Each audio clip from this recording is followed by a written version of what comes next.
วาตปาติโมกขังอุทิสิอุทิสิตถาหิอัฏฐเตระสานิ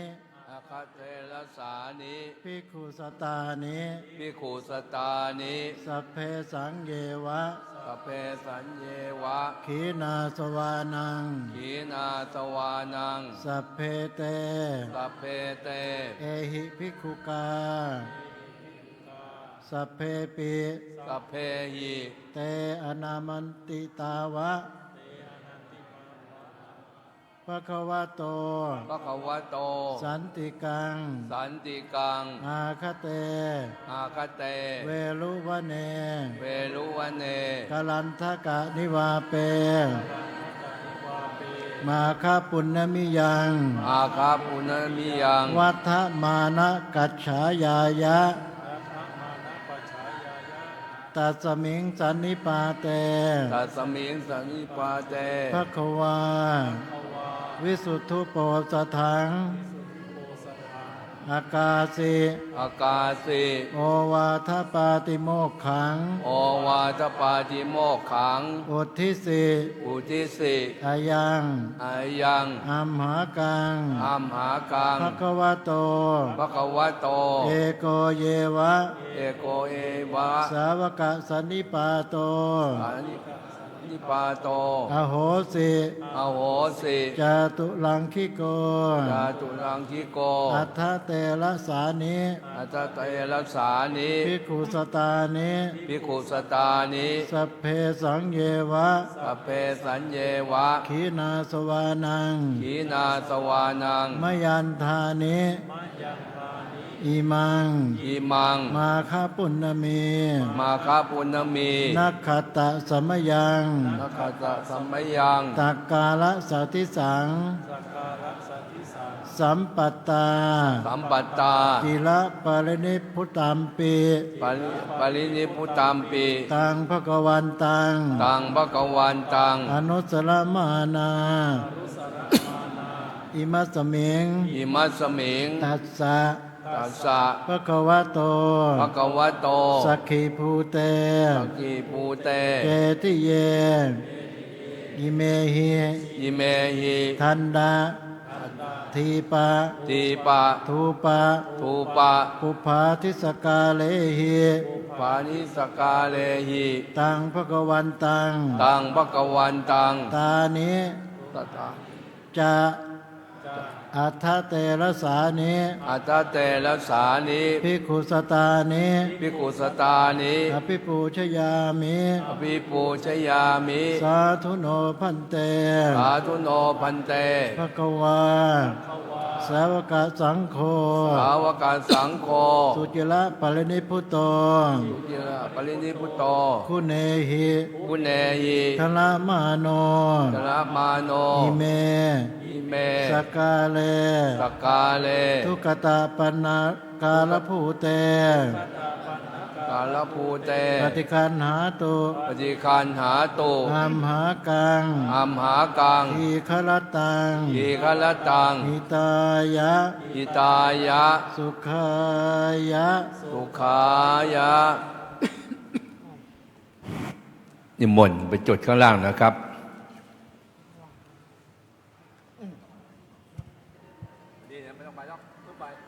เวรมณีสิกขาปะทังสัมมาทิยามิ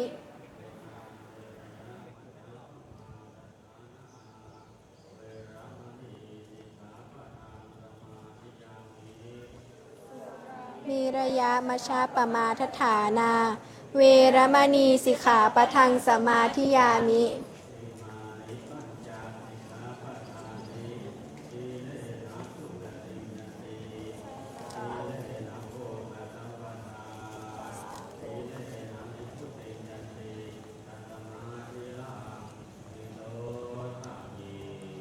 สาธุนะโมตัสสะภะคะวะโต อะระหะโต สัมมาสัมพุทธัสสะนะโมตัสสะภะคะวะโต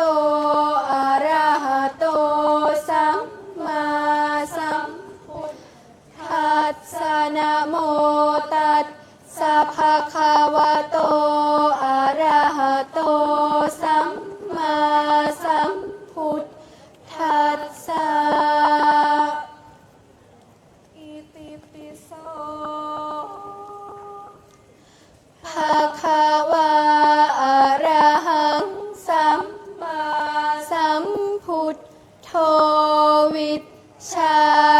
ารณสัมปันโนสุขโตโลกวิทูอนุตตโรปุริสธรรมสารทิสัทธาเทวมนุษย์สานังพุทโธภควาติ องค์ใดพระสัมพุทธสุวิสุทธสันดานตัดมูลกะเลสมันบ่มีมนมีมองมัวหนึ่งในพระทัยท่านก็เบิกบานคือดอกบัวราคีบ่พันพัวสัวคนทกรรมจรองค์ใดประกอบด้วยพระกรุณาดังสาครโปร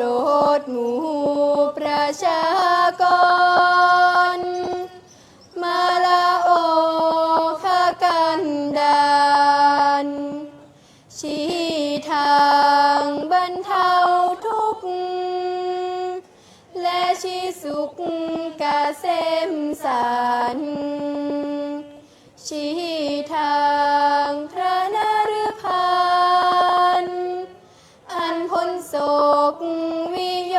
คภัยพร้อมเบญจพิทาจักสุจารัตวิมลใสเห็นเหตุที่ไกลไกลก็เจนจบประจักษ์จริงกำจัดน้ำใจหยาบสันดานบาปแห่งชายหญิงสัตว์โลกได้พึงพิงมาลาบาปบำเพ็ญบุญข้าขอประนตน้อมศิระกล่าวบังคมคุณสัมพุทธการุณยาภาพนั้นนิรันดรสวากขาโตภาควตาธัมโมสันทิฏฐิโกอากาลิโกเอหิปัสสิโกโอปานายิโกปัจจัตตังเวทิตัพโพวินยูหิติธรรมะคือคุณากรส่วนชอบสาธรดุจดวงประทีปชัชวานแห่งองค์พระศาสดาจารย์ทรงสัตย์สันดานสว่างกระจ่างใจมนทำใดนับโดยมรรคผลเป็น8พึงยนต์และก้าวกับทั้งนฤพานสมญาโลกอุดรพิสดารอันลึกโอฬารพิสุทธิ์พิเศษสุขใสอีกทำต้นทางคันไลนามขนานคานไขปฏิบัติปริยัติเป็นสองคือทางดำเนินดูจะครองให้หลวงลูกปองยังโลกอุดร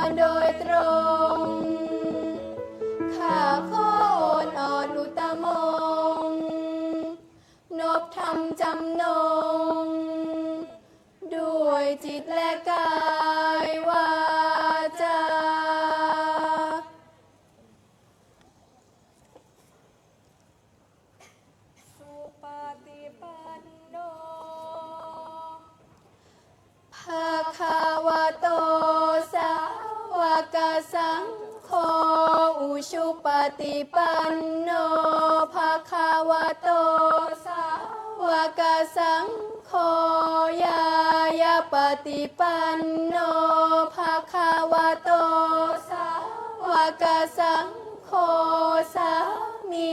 จิปฏิปันโนภะคะวะโตสาวกสังโฆยะทิทังจัตตา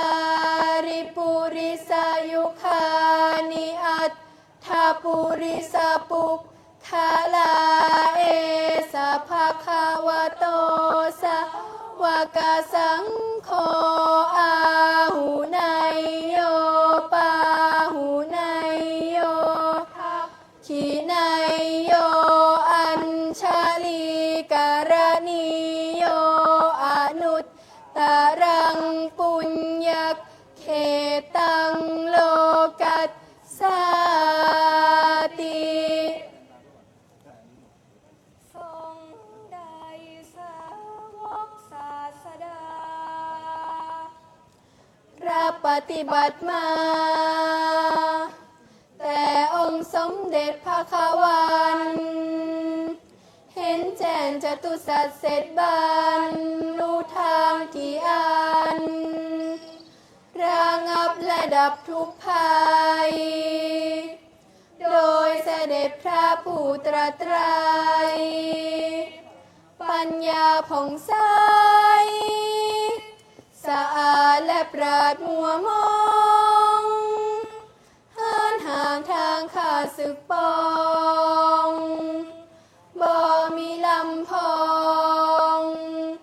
ด้วยกายและวาจาใจเป็นเนื้อนาบุญอันไพศาลแด่โลกายและเกิดพิบูลพูนพ้น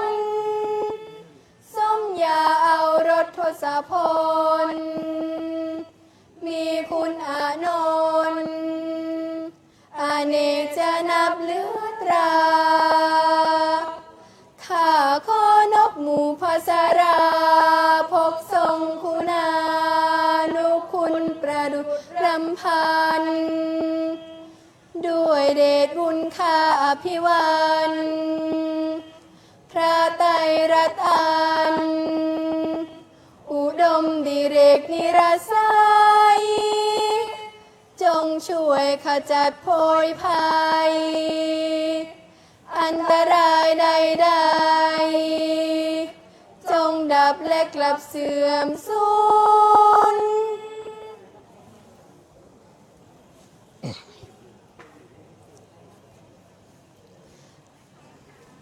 อนันตคุณสัมปันนาชาเนติชนากาอุโภไมหังมาตาปิตูนังวาปาเทวันทามิสาธารังข้าขอนบชนกคุณชนนีเป็นข้าวมูลผู้กอบนุกูลพูนพดุงจวบเจริญวัยฟูมฟักทานุถนอมบ่บำราดนิราไกลแสนยากเท่าไรไรบ่คิดยากลำบากกายตรากทนรักคนทุกข์ถนอมเลี้ยงหรือรู้ไว้ปกป้องซึ่งอันตรายจนได้รอดเป็นกายาเปรียบหนักชนกคุณชนนีคือผู้พาอย่าให้พื้นผ สุนทรา ก็บ่เทียบบ่เทียมทัน เหลือที่จะแทนทด จะสนองคุณานันท์แท้บูชนายอัน อุดมเลิศประเสริฐคุณ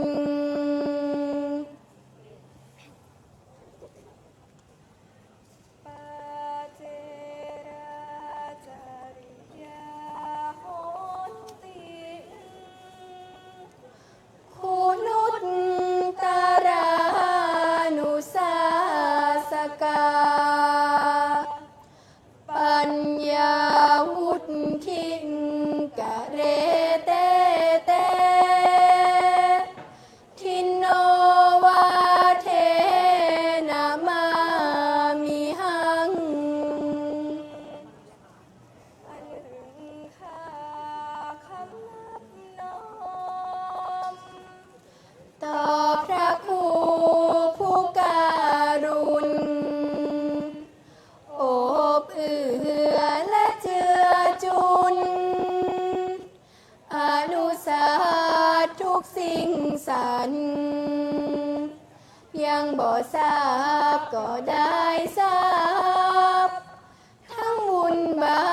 ปทุกสิ่งอัน ชี้แจงและแบ่งปัน ขยายอัดให้ชัดเจน จิตมากด้วยเมตตา และกรุณาบ่เอียงเอ็น เหมือนท่านมาแกล้งแกน ให้ฉลาดและแหลมคม ขจัดเขลาบรรเทาโมหาจิตมืดที่งุนงม กังขานะอารมณ์ ก็สว่างกระจ่างใจ คุณส่วนนี้ควรนับ ถือว่าเลิศนาแดนไตร ควรนึกและตรึกใน จิตน้อมนิยมชม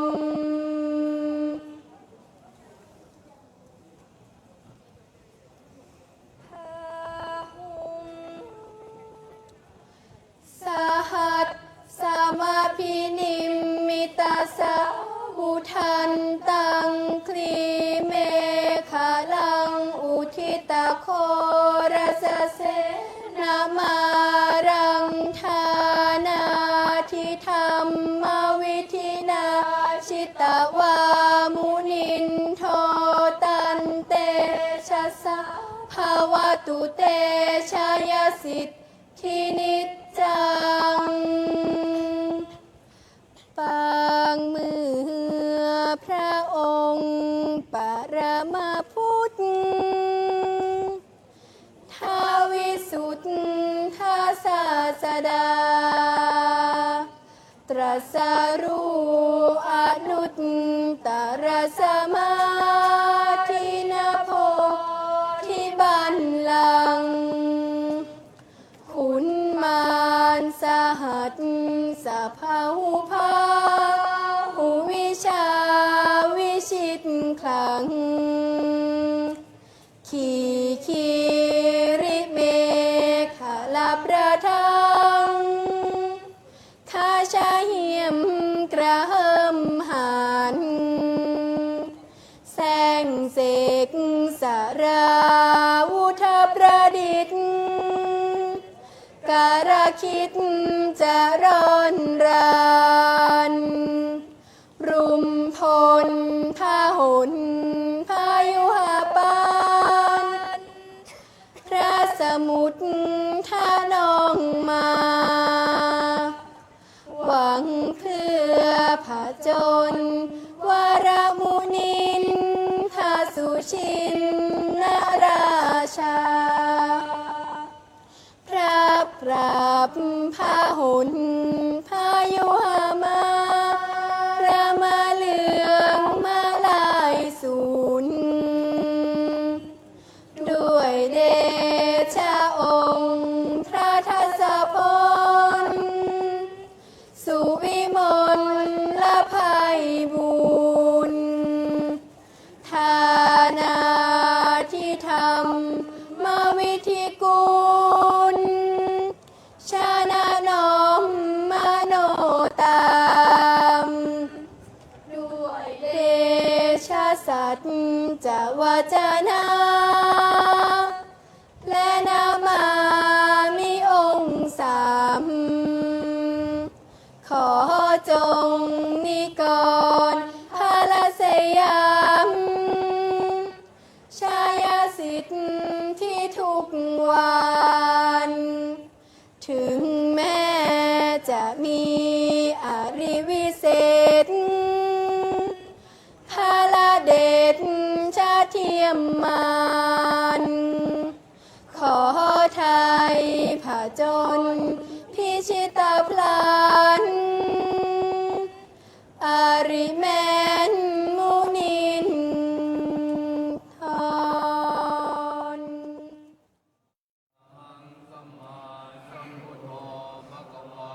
ทังภะคะวันตังอภิวาเท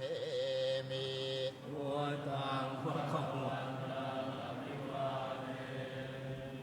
สวากขาโตภะคะวะตาธัมโมธัมมังนะมัสสามิสุปฏิปันโนภะคะวะโตสาวกสังโฆสังฆังนะมามิ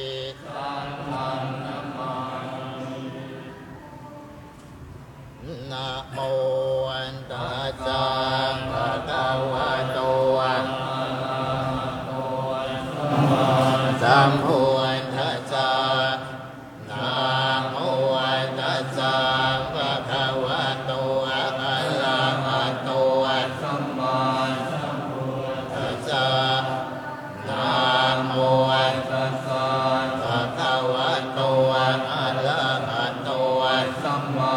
สัมพุทธัสสะโยสันนิสินโนวะละโพธิโมตังวิชัยยาสัมโพธิมาญาณันตยาโนโลสมุตังมัตตาภิพุทธา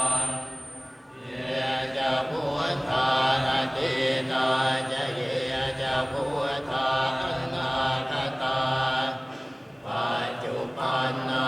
จะเยนิจัปปทาอิติปิโสภะคะวะอะระหังสัมมาสัมพุทโธวิชชาจรณะสัมปันโนสุขโตโลกวิทูอานุตตโลกุลิสสัมปัสสะติสัทธาเทวมนุสานังพุทโธภะคะวะชีวิตังยาวนิพพานังสรณังคัจฉามินานิเมสรณังอัญญังพุทโธเมสรณังวรังเอเตนะสัญจวันเนนะโหตุเมนิยมังคลังอุตตมังเยนะวันเนหัง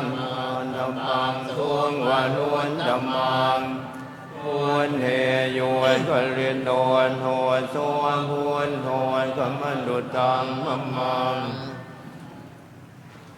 อัตถังอิโกอะอริยปนุชนานาโมความภเวสายอุชุจมังโพธรรม โมหยานสันติกโลปันติโนนิยานติโกวันตังปันธัมมามิธรรมังเย็นจันธรรมาอันเดนานจะเย็นจันธรรมาอันนาคันดาปัจจุบันนาจะเย็นธรรมาอหังวันทามิสัมพันธาสวากขาโนภะคะวันตาธัมโมสันทิทิโกอกาลิโกเอหิมันสิโกโหปัญญิโกมัญญันดังเวทิตามหัววินโยหินีธัมมังชีวินังยาวนิพพานังสรณังคัจฉามินาทิเมสรณังอัญญันธัมโมเมสรณังวลังเอเนนะสัจจวันเทนะหวนตุเมทิยมังคลังอวนธรรมังเฮนะวันเทหันธรรมันจานุวินทางวลังอาเมโยคลิโนโนสวนธรรมโมกัมมดุตังมัมมังสังโฆวิสุวนโทยวรนาคินายโยสันเดนริโยสามพมลัมบาหินวนวนเนหิเนเกหิสมินนิบานโนหันนอนตังปันนมามินทัพพังเยจะสังขาอันเดียนดานจะเยจะสังขาอันนาขันดานปัจจุบันดาจะเยสังขาอหังวันทามิสัมพันธาสุปฏิปันโนภะคะวะโนสาวกสังโฆอุชุปฏิปันโนภะคะวะโนสาวกสังโฆยายัมปฏิปันโนภะคะวะโนสาวกสังโฆสามีติปฏิปันโนสาวกสังโฆยานิทานจันดาลิมุลิสยุคานิอันธมุลิสป่วยคันลานสัมภะคะวะโนสาวกสังโฆอาหุนายโยปาหุนายโยนาคินายโยอัญชลีอันวนดลางบุญยังเห็นดานโลกาสานีสังขารชีวิตนางยาวันนิพพานนางสรณังคัจฉามินาทิเมสรณังอัญญันสังโฆเมสรณังวลังเอเนนะสัจจวันเทนะหวนตุเมทิยมังคลังอุนตมังเทนะวันเท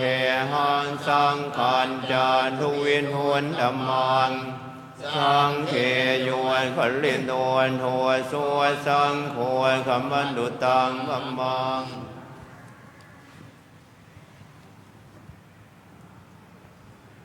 มันตาจักวาเลทุตราคาทันตุเทวตาสัทธามังมุนิราชสะทุนันตุสักขโมกขันธังสักเขคาเมจารุเปกิริสิกรตเตจันตริเกวิมานเนทิเปรเทจคาเมตรวนาคหเนเคหวทุมหิเคเต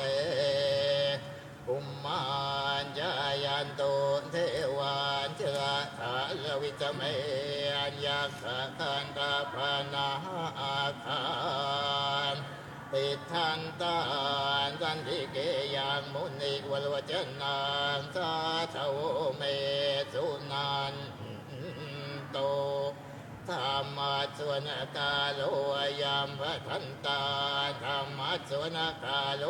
ยามพระทันตาธ ธรรมาสวนกาโลอายัมปทานตา นะโมตัสสะภะคะวะโตอะระหะโตธัมมาสัมพุทธ อาสา นะโมตัสสะภะคะวะโตอะระหะโตสัมมาสัมพุทธัสสะนะโมตัสสะภะคะวะโตอะระหะโตสัมมาสัมพุทธัสสะ พุทธังสรณัง นังคาชามิธัมมังสรณังคาชามิสังฆังสรณังคาชามิทุติยามปิพุทธังสรณังคาชามิทุติยามปิธัมมังสรณังคาชามิทุติยามปิสังฆังสรณังคาชามิทันติยามปิพุทธังสรณังคาชามิทันติยามปิธัมมังสรณังคาชามิทันติยามปิสังฆังสรณัง ชามิสัมพุทเท อันทวีสันจันทวายทัสสันจันทหานสังเกมปันทัสสันทัสสหาสานินัมมามิสิลสาอาหังเตสังฆามันจะสังฆานจะหาทะเลนันนัมมามิหังนัมกาลานุภาเวนันทวาสาเพอุปัฏฐเวอเนกาอันตรายาปิวินาศาตุอันเสสโนสัมพุทเทปัญจปัญญาสัญญจตุเวสันติสหายสังเกอันทัสสะดัสสหายสานินัมมามิสิลสาอันเตสันธรรมันจะสังฆันจะหาทะเลนันนามามิหังนัมกาลานุภาเวนะหันตวาสาเพอุปันทเวอเนกาอันตรายาปิวินาสันตุเสสตัวสัมพุทเทนวันตละสเตหันจัตตาลีจะสังหารสังเกวเวสันติสันตสหันสายนินามามิสิลสาอาหันเตสันธรรมันจะสังฆันจะหาทะเลนันนมานนมกาลานุภาเวนะหันตวาสาเพอุปาทเวอเนก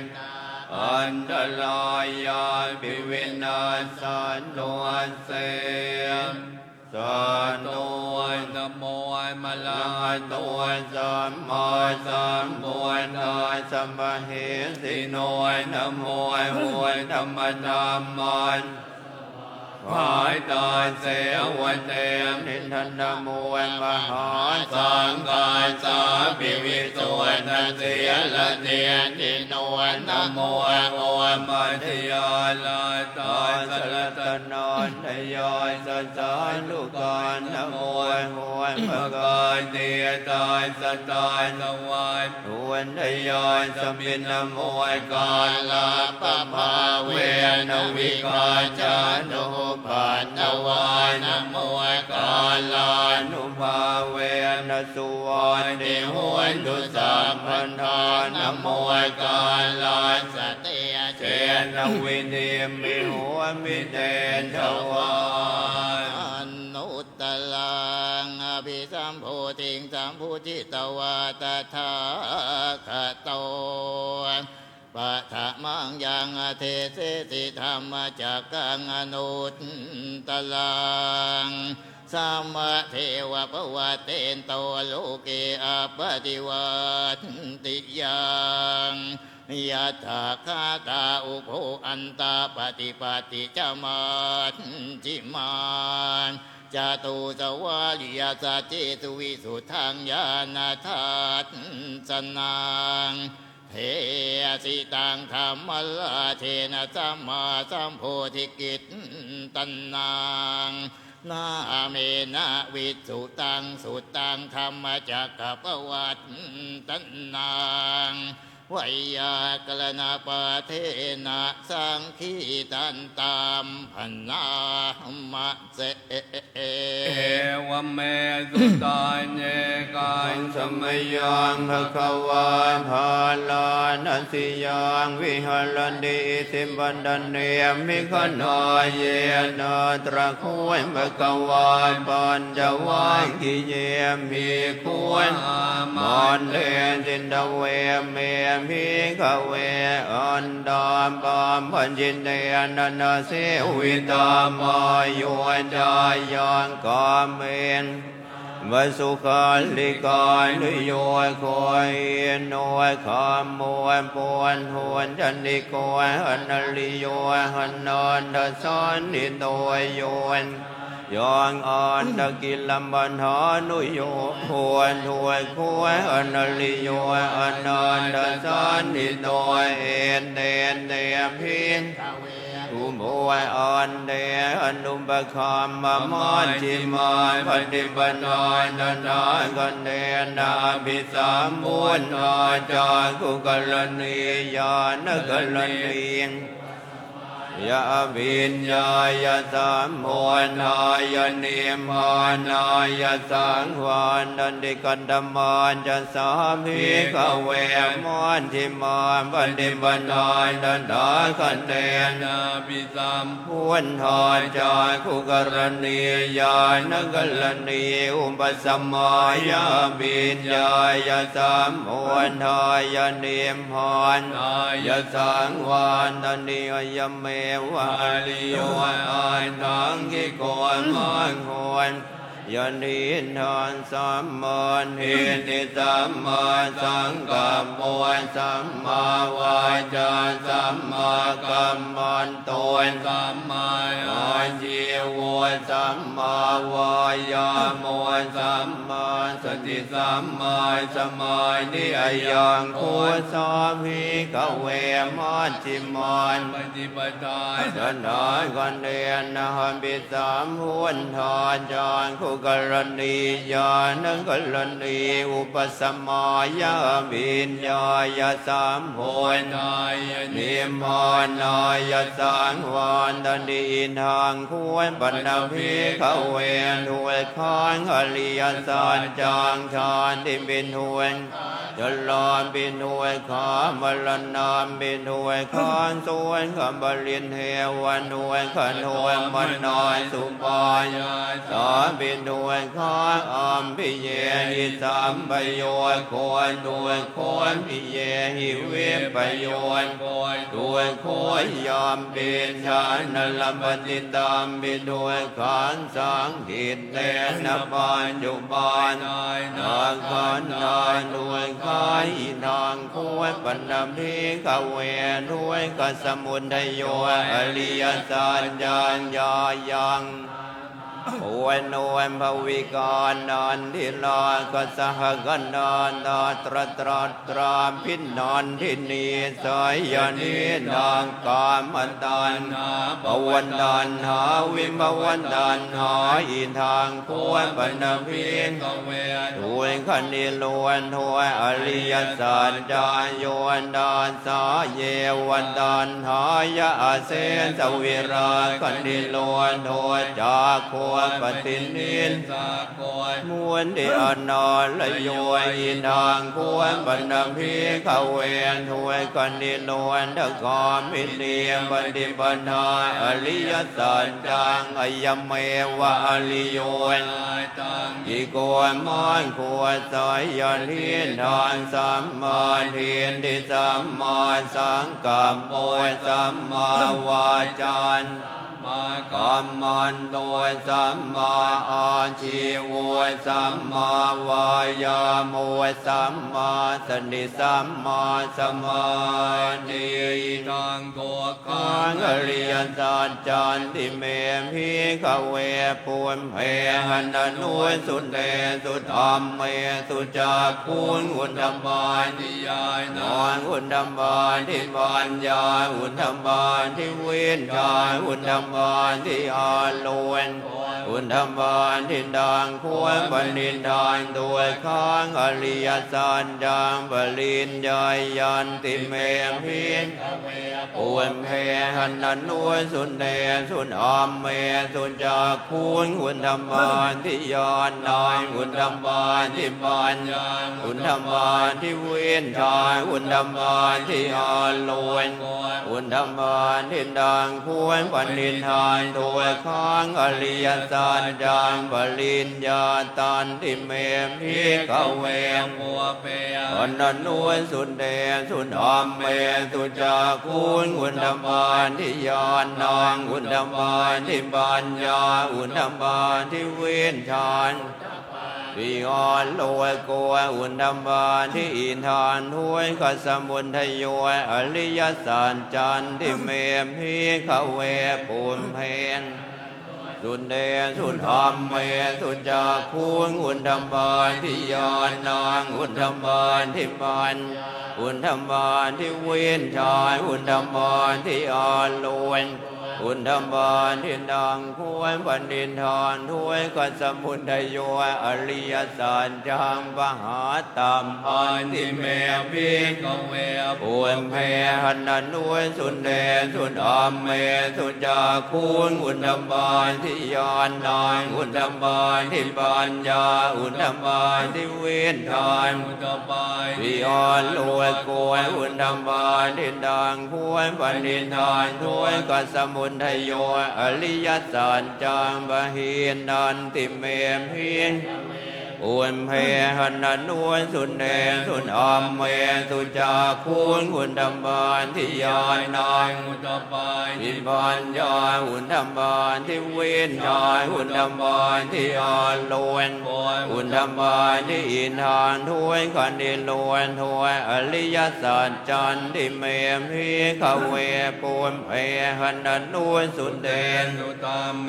สุจักคุณอุณธรรมานที่ยานนางอุณธรรมานที่ปัญญาอุณธรรมานที่เวนชายอุณธรรมานที่อาโลโกอุณธรรมานที่ดังควรปณิธานถ้วยขันธิโลนถ้วยอริยสัจจังสันติกาตัพพันติเมพิขเวปุมเพ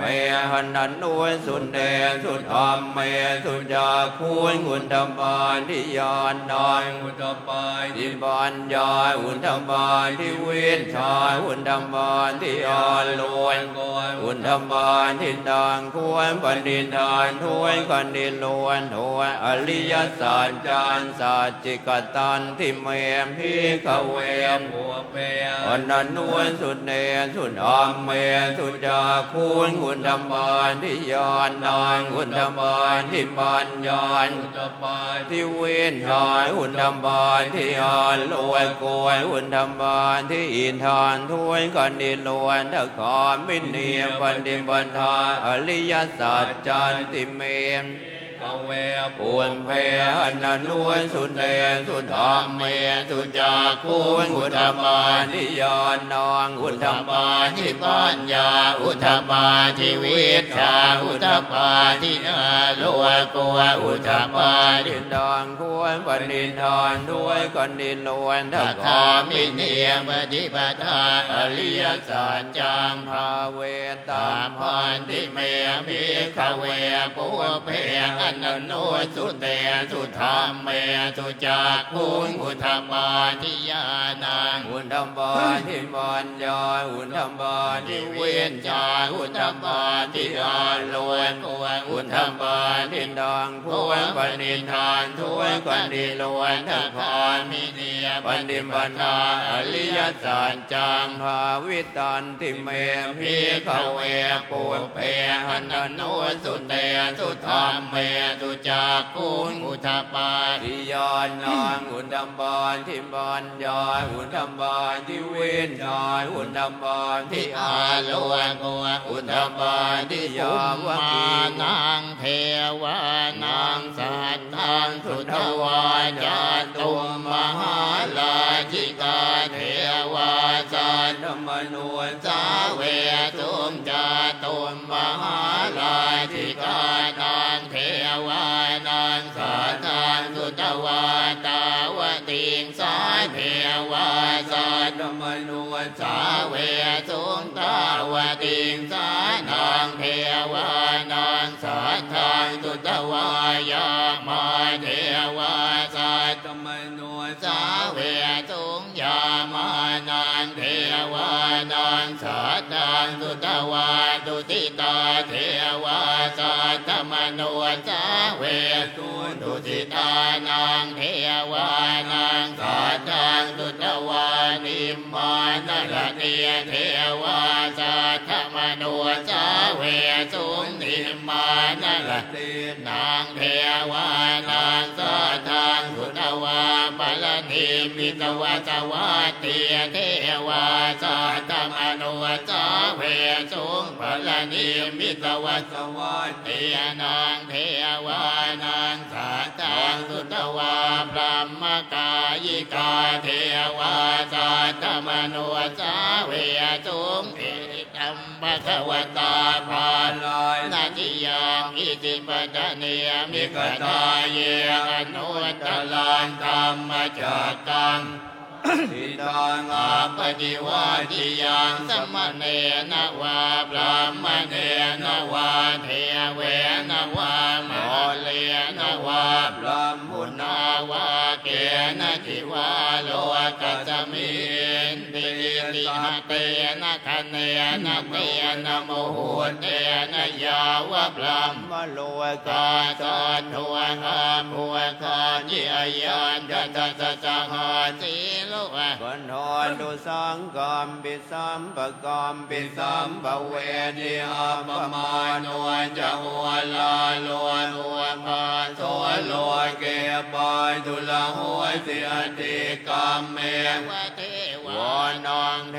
วานุภาวังอัตโกนภะคะวาอุทานังอุทานเนสิอัญญาสิวัตโพโกยทานโยอัญญาสิวัตโพโกยทานโยอินทิหินทางอาญาสมะตัวโกยทานยาสะอัญญาโกยทานโยตะเววันนามังอาโหสิติสัพเพพุทธา พระปัตตา ปัจเจกานัน จะยังพ พ ระ ลังอรหันตานัน เทนะลาคังพันธามิ มิ สั สั พ พ พะ พะ โส โสภวโต สั สั พ พ พ พ มั มั ง ง คลังลาคันตุสัพพะเทวตาสัพพะพุทธาเวนัสตาโส เจี ติ ยปวันตุเตปวตุสัพพลาน ลา ลา คั คั น น ตุ ตุ สั สั พ พ พะ พ เท เท ว ว ตาสั สั พ พ พะ พ ธร ธร ร ร มา มา นุ นุ ภา ภา เว เว นั นัสตาโส เตีย ปวันตุเตปวัตุสัพ พมังค พ ลั ลาง นลาคันตุสัพวตาสัพพสังฆานุ ภาเวนัสสัทธาโสติภาวันตุเต นักขัตยาก กั ปุ ปว ตา ตา นั นั ง งภาปากนิวาลนาปริตาสัน เตนันตวาเต สั สั ง ง อุ อุ ปา ปา ต ต เว เว นะ นะ ขัตยาขปวตานังปาปัก นิวา ล ล นา นา ป ป ริ ริ ตาสานุภาเวนะหันตวาเตสังอุปาตเวนะขัต ต ยาย ากปุตานังปาปะกะหานิวาลนานปาลิตาสานุภา เวนะหันตวาเตสังอุปัฏฐเว สาธุ ขอประทานโอกาสในเจ้าพระคุณสมเด็จพระมหาธีราจารย์ เจ เจ้าคณะใหญ่หนเหนือองค์อธิบดีสงฆ์วัดพระเชตุพนวิมลมังคลาราม ราชวรมหาวิหารและคณะสงฆ์ที่เคารพยิ่งเจริญธรรมนำสุขท่านสาธุชนอุบาสกอุบาสิกาทุกท่านลำดับถัดไปจะเป็นการแสดงพระธรรมเทศนาซึ่งวันนี้ได้รับเมตตาเป็นอย่างยิ่งในเจ้าประคุณสมเด็จพระมหาธีราจารย์เจ้าประคุณสมเด็จองค์อธิบดีสงฆ์นั้นจักได้เมตตาเป็นองค์แสดงพระธรรมเทศนาขอเรียนเชิญอุบาสกอุบาสิกาทุกท่านหันหน้าไปทางคณะสงฆ์ขอเรียนเชิญครับ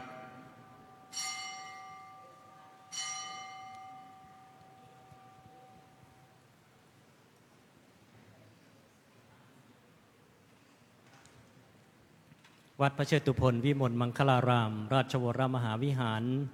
ได้จัดกิจกรรมวันมาฆบูชาตั้งแต่เช้านะครับตั้งแต่9 นาฬิกาซึ่งคณะสงฆ์นั้นได้ทำวัดเช้าและมีการแสดงพระธรรมเทศนากันเช้านะครับกันเช้านั้นแสดงโดยพระเดชพระคุณพระธรรมวชิรปัญญาจารย์รองเจ้าคณะภาค 7ผู้ช่วยเจ้าวาดวัดพระเชตุพนประธานฝ่ายเผยแผ่วัดพระเชตุพนและช่วงเวลา 13 นาฬิกานั้นเป็นการเทศน์ปุจฉาวิสัชนาสองธรรมาสน์นะครับ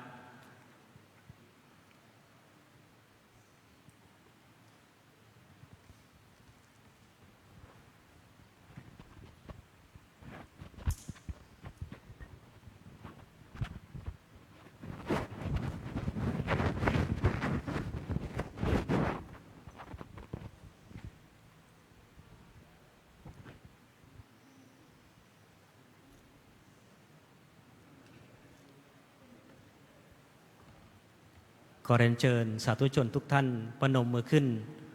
น้อมกราบเจ้าพระคุณสมเด็จองค์อธิบดีสงฆ์และคณะสงฆ์วัดพระเชตุพนกราบ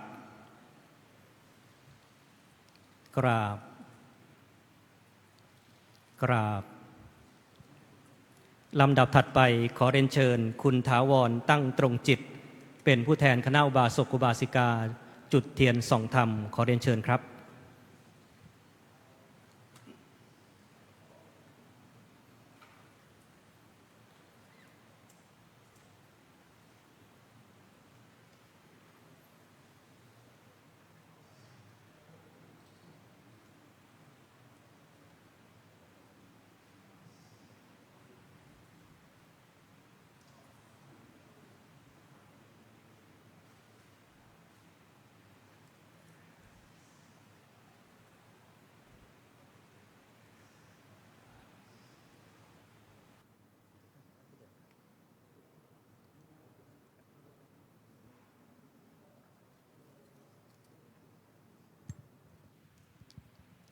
ตั้งใจสมาทานศีล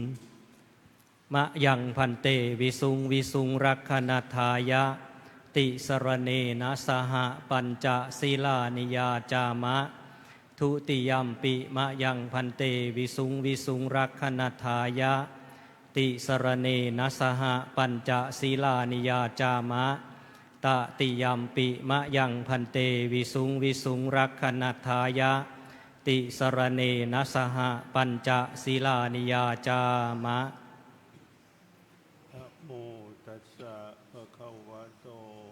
อะระหะโตสัมมาสัมพุทธัสสะนะโมตัสสะภะคะวะโตอะระหะโตสัมมาสัมพุทธัสสะนะโมตัสสะภะคะวะโตอะระหะโตสัมมาสัมพุทธัสสะนะโมตัสสะภะคะวะโตอะระหะโตสัมมาสัมพุทธัสสะนะโมตัสสะภะคะวะโตอะระหะโตสัมมาสัมพุทธัสสะนะโมตัสสะภะคะวะโตอะระหะโตสัมมาสัมพุทธัสสะพุทธังสรณังคัจฉามิพุทธังสรณังคัจฉามิธัมมังสรณังคัจฉามิธัมมังสรณังคัจฉามิสังฆังสรณังคัจฉามิสังฆังสรณังคัจฉามิทุติยัมปิพุทธังสรณังคัจฉามิทุติยัมปิพุทธังสรณังคัจฉามิทุติยัมปิธัมมังสรณ นังคัจฉามิ ทุติยัมปิธัมมังสรณังคัจฉามิ ทุติยัมปิสังฆังสรณังคัจฉามิ ทุติยัมปิสังฆังสรณังคัจฉามิ ตติยัมปิพุทธังสรณังคัจฉามิ ตติยัมปิพุทธังสรณังคัจฉามิ ตติยัมปิธัมมังสรณังคัจฉามิ ตติยัมปิธัมมังสรณังคัจฉามิ ตติยัมปิสังฆังสรณังคัจฉามิ ตติยัมปิสังฆังสรณังคัจฉามิ ปานาติปาตาเวระมณีสิกขาปะทังสมาธิยามิ ปานาติปาตา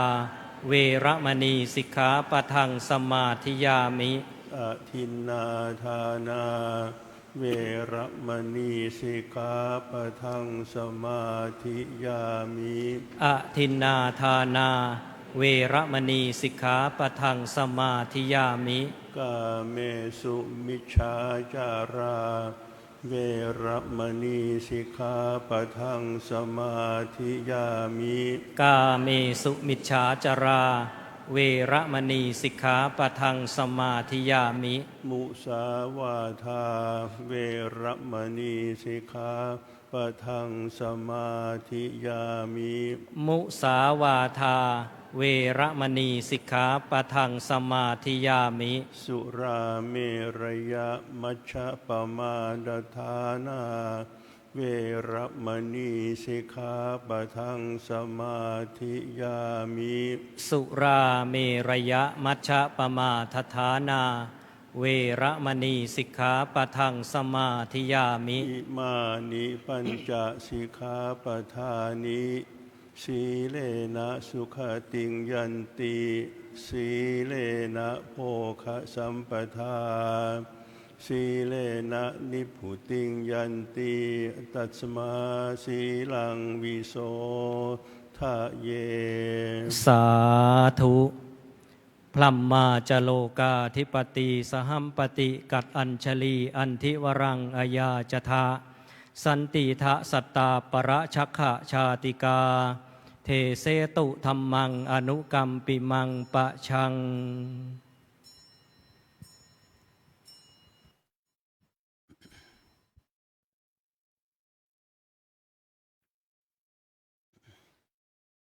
นะโมตัสสะภะคะวะโตอะระหะโตสัมมาสัมพุทธัสสะนะโมตัสสะภะคะวะโตอะระหะโตสัมมาสัมพุทธัสสะอนูปวาโทอนูปคาโตปาติโมกเขจะสังวโรมัตตัญญูตาจะพัตตัสมิงปัญญันตะปันตัญจะสยนาสนังอธิเจเตจะอายโยโคเอตังพุทธานาสาสนันติณบัดนี้จักแสดงพระธรรมเทศนาในมาฆบูชากถาพรรณนาสารัตธรรมในดิถีมาฆบูชาเพื่อฉลองศรัทธาประดับสติปัญญาบารมีและเป็นธรรมสวนามัยกุศลแก่สาธุชนพุทธบริษัทตามสมควรแก่กาลสมัยด้วยวันนี้เป็นวันคล้ายวันที่สมเด็จพระสัมมาสัมพุทธเจ้าทรงเมตตาแสดงพระโอวาทปาติโมกข์แก่พระอรหันต์ 1,250 องค์และเป็นวันคล้ายกับวันที่พระพุทธองค์ทรงปรงพระชนมายุสังขาร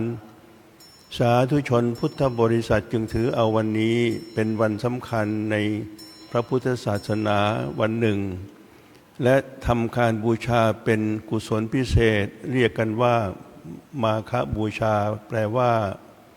การบูชาในวันเพ็ญกลางเดือน3แต่ในปีนี้เป็นปีอธิกมาศเดือน8มีเดือน8 2 หนจึงจัดพิธีบูชาในวันเพ็ญเดือน4 สาระถะอันสำคัญในดิถีมาฆบูชานั้นประกอบด้วยหลักการ3อุดมการณ์4และวิธีการ6ดังนี้หลักการ3คือหลักการหรือหัวใจของพุทธบริษัท3ประการได้แก่การไม่ทำบาปทั้งปวงการทำกุศลให้ถึงพร้อมและการชำระจิตของตนให้ผ่องแผ้วอุดมการณ์4ได้แก่ความอดทนความไม่เบียดเบียนความสงบกายและใจและเป้าหมายการดับทุกข์คือพระนิพพานและวิธีการ6ได้แก่การไม่พูดร้ายการไม่ทำร้ายการสำรวมในปาติโมกข์ความเป็นผู้รู้ประมาณในการบริโภคการนอนการนั่งในที่สงัดมีความเพียรทำจิตให้ยิ่งเป็นต้นวาระนี้จักอัญเชิญพระโอวาทที่พระพุทธเจ้าได้ทรงแสดงในวันมาฆบูชาในส่วนวิธีการของ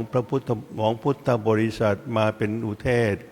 แห่งพระธรรมเทศนากันนี้ว่าอนุปวาโทอนุปคาโตปฏิโมกเขจะสังวโรเป็นต้นซึ่งเป็นองค์คุณศีลธรรมคือมารยาทของผู้ที่จะทำการเผยแผ่พระพุทธศาสนากล่าวคือนาหิปปชิโตปรูปวาปูปคาตีปันปชิตย่อมไม่ฆ่าผู้อื่นสมโนโหติปรังวิเหทะยันโตสมณะย่อมไม่เบียดเบียนผู้อื่นอนุปวาโทไม่ติเตียนผู้อื่นอนุปคาโตไม่เบียดเบียนเช่นฆ่าผู้อื่นปาติโมกเขจะสังวโรการสำรวมในพระปาติโมกข์มัตตัญญุตาจะพัตตัสมิงรู้จักประมาณในการพิจารณาบริโภคอาหารปตัญจะสยนาสนังยินดีอยู่ในเสนาสนะอันสงัดและอธิจิตเตจะอาโยโคประกอบความเพียรในอธิจิตทั้งหมดนี้เป็นคำสอนของพระพุทธเจ้าทั้งหลายในสถานการณ์ปัจจุบันมีความเจริญทางเทคโนโลยีมีบทบาทสำคัญต่อมวลมนุษยชาติการสื่อสารทุกแขนงนับเป็นสิ่งที่มีความสำคัญยิ่งต่อชีวิตประจำวันของมวลมนุษย์เพราะมวลมนุษย์จะอยู่โดดเดี่ยวตามลำพังมิได้จำเป็นจะต้องติดต่อรับส่งข่าวสารความรู้และวิทยาการต่างๆต่อกันในมวลมนุษย์โดยใช้ศาสตร์และศิลป์ที่เหมาะสมเข้ามาผสมผสานให้งานสื่อสารเกิดความเรียบร้อยงดงามและมีประสิทธิภาพยิ่งขึ้นไม่ว่าการสื่อสารทุกแขนงจะเจริญก้าวหน้าไปในขนาดไหนก็ตามเทคโนโลยีจะมีบทบาทมากน้อยแค่ไหนก็ตามแต่สิ่งหนึ่งซึ่งจะขาดเสียไม่ได้ในการสื่อสารก็คือสัจธรรมหรือข้อมูลข่าวสารที่เป็นจริงรวมถึงกุศลเจตนาที่จะใช้ในการสื่อสารให้เป็นประโยชน์ต่อมวลชนและเพื่อนมนุษย์ในโลกโดยปราศจากอคติให้มากที่สุดข้อมูลข่าวสารที่เป็นจริงนั้นไม่เพียงแต่แสดงถึงคุณประโยชน์ที่มวลมนุษย์จะได้รับแล้วมีผลสะท้อนกลับถึงความนิยมชมชื่นและผลในทางการสื่อสารเท่านั้นแต่แสดงถึงคุณค่าแห่งสัจธรรมคุณธรรมและความตั้งใจอันบริสุทธิ์ต่อตนเองต่อผู้อื่นตลอดถึงต่อชุมชนสังคมประเทศชาติและสังคมโลกโดยส่วนรวมด้วยพระพุทธองค์ได้ทรงสอนให้เอาชนะการเบียดเบียนด้วยความเมตตาปราณีให้เอาชนะความชั่วด้วยความดีให้เอาชนะความตระหนี่ด้วยการให้ทานให้เอาชนะมารและพาลชนด้วยขันติธรรมและให้เอาชนะเวรกรรมด้วยการไม่จองเวรและการให้อภัย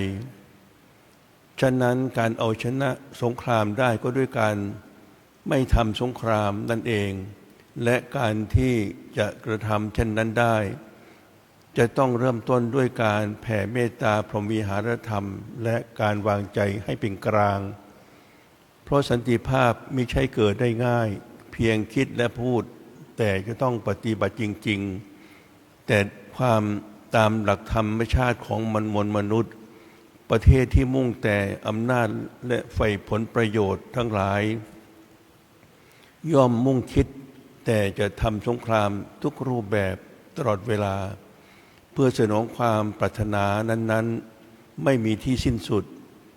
ในขณะเดียวกันทางฝ่ายตรงกันข้ามก็จะเกิดความหวาดระแวงกลัวภัยคิดต่อสู้และหาทางตอบโต้ได้เช่นเดียวกันด้วยพฤติกรรมดังที่วิจารณามานี้นอกจากสันติภาพไม่สามารถจะเกิดขึ้นได้แล้วยังจะทำให้เกิดให้สังคมประเทศชาติพระศาสนาและโลกนี้ประสบกับวิกฤตการณ์และความเลวร้ายหายนะได้อย่างแน่นอนไม่วันใดก็วันหนึ่งเพราะฉะนั้นหนทางไปสู่การยุติการเบียดเบียนยุติการทำลายล้างกันยุติความรุนแรงตลอดถึงยุติการผลิตอาวุธสงครามต่างๆและยุติสงครามทั้งหลายเพื่อดำเนินสู่สันติภาพนั้นมิใช่ทำได้ง่ายเลยอย่างไรก็ตามมีหลักความจริงอยู่ว่าท่ามกลางอุปสรรคปัญหาทั้งหลายย่อมมีทางความสำเร็จอยู่ข้างหน้าเสมอเมื่อมีความชั่วและคนชั่วก็ย่อมจะมีความดีและคนดีเมื่อมีความมืดก็ย่อมมีแสงสว่างเมื่อมีความทุกข์ก็ย่อมจะมีความสุขและเมื่อมีสงครามหรือความไม่ปลอดภัยก็ย่อมจะมีสันติภาพคู่กันอยู่เสมอเพราะในขณะที่มวลมนุษย์ผู้มีอำนาจบางประเทศในโลกนี้ก็ยังฝักใฝ่การเบียดเบียนและทำสงครามกันโดยนิยมใช้ความรุนแรงกันอยู่ก็ยังมีมนุษย์เป็นจำนวนมากกว่าที่มีจิตใจใฝ่สันติมีจิตที่เปี่ยมด้วยเมตตากรุณาไม่นิยมใช้ความรุนแรงใดๆและต้องการสันติภาพทั้งภายนอกและสันติภาพภายในเพียงแต่มนุษย์เราอาจจะขาดการสื่อสารความแห่งสันติถึงกันและกัน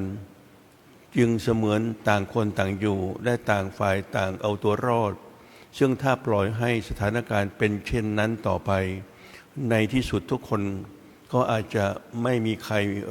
ใครรอดหรือเหลืออยู่ในโลกนี้สักคนเลยก็ได้สิ่งสำคัญที่สุดก็คือมนุษย์เราจะต้องมีความบริสุทธิ์ใจและมีความจริงใจต่อกันในการร่วมกันปฏิบัติการยุติความรุนแรงต่างๆเพื่อสันติภาพโดยน้อมเอา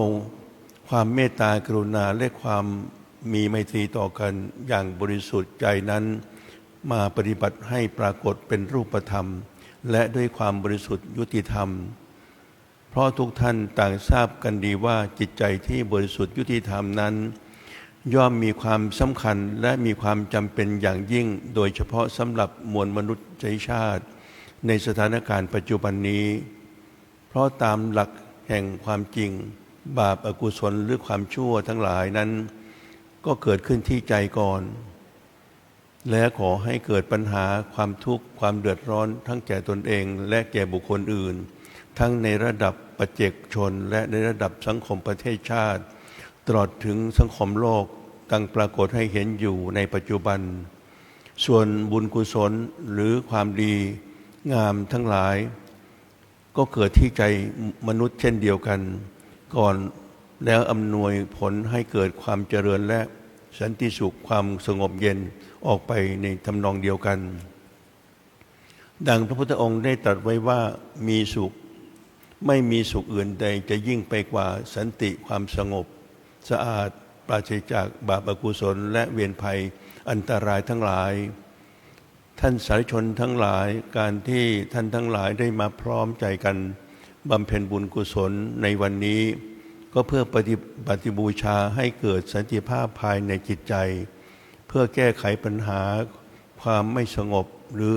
ให้เกิดสันติภาพแก้ไขความไม่ปลอดภัยเพื่อให้เกิดสันติสุขขึ้นแก่ชาวโลกนั้นนับเป็นการบำเพ็ญมหากุศลอย่างยิ่งใหญ่ซึ่งหากผู้ที่ไม่มีอัธยาศัยบุญบารมีแล้วย่อมไม่สามารถจะบำเพ็ญได้ขอให้เราทั้งหลายได้น้อมนำเอาพุทธภาษิตที่ว่าโลโกปัฏฐพิตาเมตตาเมตตาคือความรักความปรารถนาดีเป็นธรรมค้ำจุนโลกเพราะขาดเมตตาความรักความปรารถนาดีต่อกันแล้วโลกเราจะลุกเป็นไฟและจะไม่สามารถดำรงอยู่ได้ด้วยความสงบร่มเย็นอย่างแน่นอนดังคติธรรมคำกลอนที่อันวภาพได้ประพันธ์ไว้ว่าที่ไหนไร้เมตตาการุณกิจที่นั้นไร้ปิยมิตรไม่สุขสารที่ไหนไร้ยุติธรรมซ้ำดวงมารที่นั้นมีการต่อต้านไม่เจ็บตายมีเจ็บตายที่ไหนมีโลภโกรธและหลงไหลที่นั้นมีแต่เวรภัยทุกโทษหลายที่ไหนมีการข่มเหงขะเนงร้ายที่นั้นมีบ่อนทำลายหลากเหลวซามที่โลกลุกเป็นไฟไม่เกรียมปริเพราะสิทธิมนุษยธรรมถูกย่ำยามต่างเบียดเบียนแบ่งประโยชน์ตะกุมตะกรามก่อการร้ายก่อสงครามความอับปรีทุกชีวิตล้วนรักสุขเกลียดทุกโทษ ทุกอนูแห่งโลภโกรธโคตรบัดสีทุกความหลงคือ ดงมิขสัญญีเวรไม่มีสงบระงับด้วยเวรจองผู้เบียนเขาย่อมถูกเขาเบียดเบียนตอบผู้ก่อร้ายจะครอบย้ายจะครอบตอบสนองสงครามยุทธใช่หยุดด้วยสงครามปองสันติภาพที่ใฝ่ร้องต้องจงเจรจาขอวิงวอนนิครชนทุกหนแห่ง ทุกเบียดเบียนหยุดกันแกล้งหยุดเข็นฆ่าหยุดความร้ายหยุดด้วยความดีและปัญญาหยุดสงครามด้วยเมตตาและอภัยถ้าโลกหยุดกรรมเวรทุกโทษหยุดตัณหาหยุดโลภโกรธและหลงไหลแล้วปลูกรักสามัคคีมีน้ำใจสันติภาพโลกสดใสจะกลับมาขอพุทธบริษัททั้งปวงได้มุ่งมั่นหมั่นศึกษาและอบรมสติให้รู้เท่าทันกายวาจาและจิตใจของตนเองให้ถึงพร้อมด้วยสติปัญญาไม่ตื่นตระหนกแต่พึงตระหนักในการดำเนินชีวิตและเสพข่าวสารต่างๆด้วยสติให้สมบูรณ์อันนับเป็นปฏิบัติบูชาที่พึงกระทำต่อพระรัตนตรัย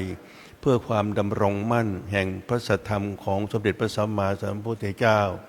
และเพื่อถวายเป็นพุทธบูชาในองค์สมเด็จพระสัมมาสัมพุทธเจ้าในทีมาฆบูชาเป็นปฏิบัติบูชาเทศนาประโยสาเนในอวสานแห่งการแสดงพระธรรมเทศนารัตนตยานุภาเวนะรัตนตยเตชะสาด้วยเดชานุภาพแห่งคุณพระศรีรัตนตรัยและปรานิสงฆ์แห่งการปฏิบัติบูชาอันประเสริฐนี้ได้โปรดอภิบาลประทานพรให้คณะสงฆ์อุบาสกอุบาสิกาสาธุชนทั้งหลายเจริญด้วยสิริสวัสดิ์พิพัฒนมงคลสมบูรณ์บุญผลสำเร็จสมโนปรารถนาทุกประการแสดงพระธรรมเทศนาสมสมัยแก่เวลาขอยุติลงคงไว้แต่เพียงนี้เอวังก็มีด้วยประการฉนี้หันธรรมยังสาธุกรังกโรมะเสเอสาธุสาธุสาธุ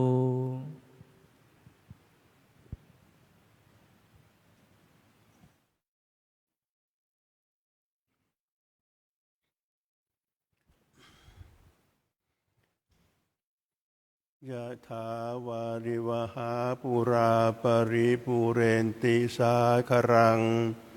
เอวะเมวะอิโตทินังเปตานังอุปกัปปติ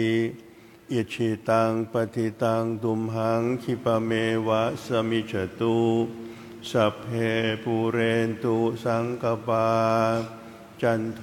ปนรโสยถามณิโชติระโสยถาสัพพิอันติโยวิวัจจันตุสัพพะโลกวินาศตุมาเต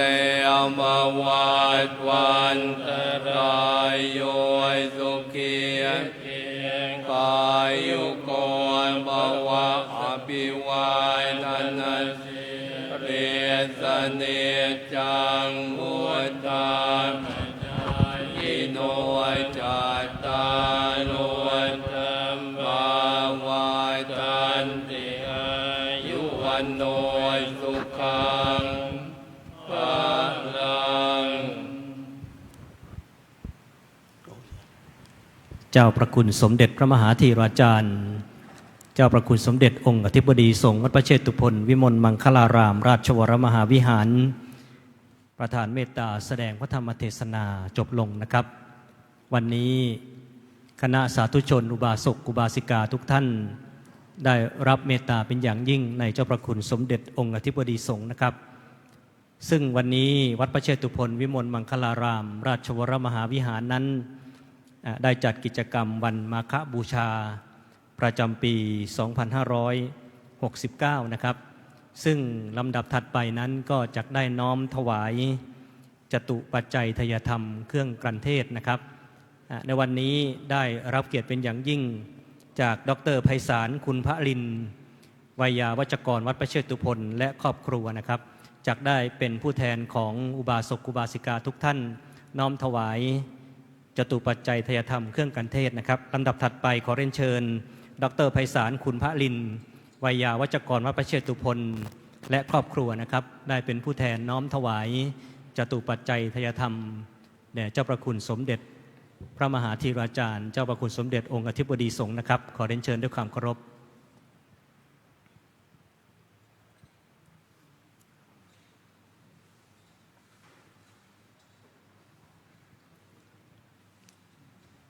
เรียนเชิญทุกท่านอนุโมทนาบุญพร้อมกันครับสาธุสาธุสาธุอนุโมทามิขออนุโมทนาดร.ไพศาลคุณพระลิน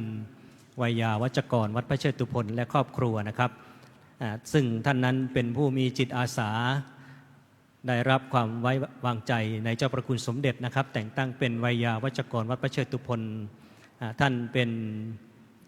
ฐานะบดีคนที่สำคัญในพระพุทธศาสนานะครับลำดับถัดไปนะครับอุบาสกอุบาสิกาท่านสาธุชนท่านใดจะถวายจตุปัจจัยทายธรรมบูชาธรรมในเจ้าประคุณสมเด็จนะครับขอเรียนเชิญนะครับขอเรียนเชิญนะครับท่านใดจะน้อมถวายจตุปัจจัยทายธรรมบูชาธรรมในเจ้าประคุณสมเด็จก็ขอเรียนเชิญอุบาสกอุบาสิกาทุกท่านนะครับ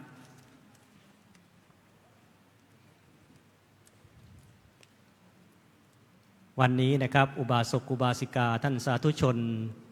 ได้ร่วมกันบำเพ็ญบุญก่อกุศลนะครับตั้งแต่เช้าตั้งแต่ 9 นาฬิกานะครับจนถึงปัจจุบันนี้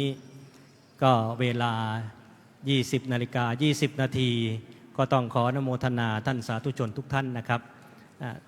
น้อมถวายเสร็จแล้วนะครับกลับมานั่งที่นั่งเช่นเดิมนะครับเพื่อที่จะได้กราบลาพระรัตนตรัยนะกราบพระเป็นลำดับสุดท้ายนะครับวัดพระเชตุพนวิมลมังคลารามเป็นพระอารามสำคัญของประเทศนะครับการที่เราท่านทั้งหลายได้มาร่วมบุญก่อกุศลที่พระอารามแห่งนี้นั้นจึงนับว่าเป็นบุญเป็นบารมีที่เราท่านทั้งหลายนั้นได้ร่วมกันสนับสนุนส่งเสริมพระพุทธศาสนาการได้สนับสนุนส่งเสริมพระพุทธศาสนานั้นเป็นหน้าที่ของอุบาสกอุบาสิกานักปราชญ์อาจารย์ได้กล่าวว่าอันทานศีลภาวนาอย่าเลยละอุตสาหะสืบสร้างทางสวรรค์กุศลส่งคงนิพพานไม่นานครันเกษมสันต์แสนสุขสิ้นทุกภัยนะครับเมื่อทุกท่านมีโอกาสนะครับก็ขอเรียนเชิญเจริญพร ได้มาทำบุญก่อกุศลที่พระอารามแห่งนี้ในทุกวันพระวันธรรมสวนะตั้งแต่เวลา 9 นาฬิกานะครับก็จะมีการทำวัดเช้าสมาทานศีล 8สดับรับฟังพระธรรมเทศนานะครับทุกท่านสามารถที่จะชมการถ่ายทอดสดได้นะครับทาง WBTV สถานีวิทยุโทรทัศน์โลกพระพุทธศาสนาเฉลิมพระเกียรติวัดประเชตุพนวิมลมังคลารามนะครับนอกจากนั้นก็สามารถที่จะ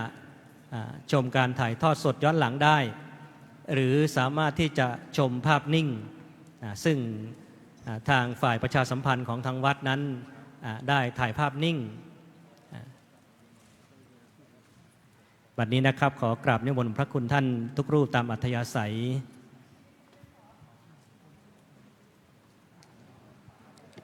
ในการนี้ในนามคณะอุบาสกอุบาสิกาขอประธานอนุญาตกราบขอบพระคุณเจ้าประคุณสมเด็จพระมหาธีราจารย์เจ้าประคุณสมเด็จองค์อธิบดีสงฆ์วัดพระเชตุพนคณะสงฆ์วัดพระเชตุพนที่ได้เมตตาต่อ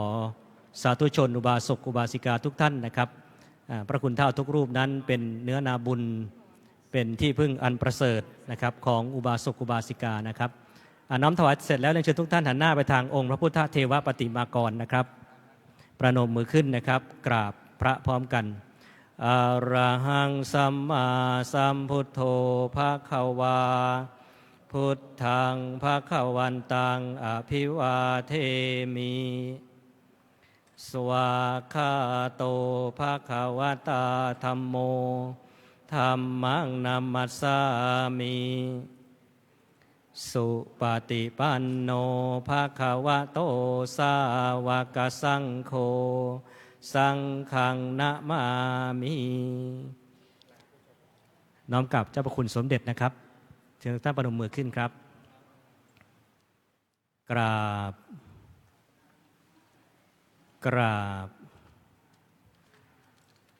กราบกิจกรรมวันมาฆบูชาที่วัดประเชตุพนวิมลมังคลารามราชวรมหาวิหารแห่งนี้นะครับซึ่งกำหนดจัดขึ้นนะครับตั้งแต่ 9 นาฬิกาเป็นต้นมานะครับจนถึงปัจจุบันนี้ก็ได้สำเร็จเสร็จสิ้นแล้วนะครับในท้ายที่สุดนี้นะครับด้วยอำนาจแห่งบุญกุศลที่เราท่านทั้งหลายได้บำเพ็ญแล้วก็จะได้เป็นตบะเดชะพลวะปัจจัยอำนวยอวยชัยให้ทุกท่านนั้นประสบแต่ความสุขความเจริญนะครับในการนี้ก็ขอเรียนเชิญเจริญพรทุกท่านนั้นได้มาบำเพ็ญบุญก่อกุศลที่วัดประเชตุพนแห่งนี้นะครับในวาระในโอกาสที่มีโอกาสก็ขอเรียนเชิญนะครับในท้ายสุดนี้หากการประชาสัมพันธ์มีความขัดตกบกพร่องประการใดกราบขออภัยไว้ณที่นี้ท้ายสุดนี้ขอกล่าวคำว่าธรรมะสวัสดีครับ